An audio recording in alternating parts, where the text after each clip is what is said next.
আমাকে না সামনে ক্যামেরাটা দাও। এ তো বড়ি তুলছে,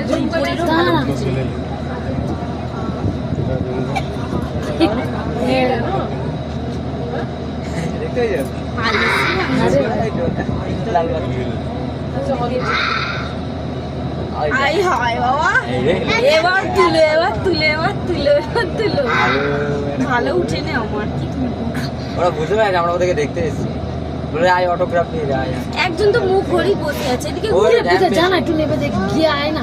না আমার মরার ইচ্ছে নেই, ওর একটু ঘ্যাম বেশি, ওর ঘ্যাম বেশি, ওই জন্য মুখ ঘুরে আয়। হাই কি দাঁত, এটা দেখো সারা পুরো গালে কিছু বন্ধ হবে। ওয়াল के ना कर रहा है सही में चिल्ला सकते हो। হালুম চলো হালুম ফটো তুলে নিয়েছি, হালুম ফটো কি হয়েছে না বেদাও না ঘন্টা হ্যাঁ তবে ওরা চাঙ্গা হবে।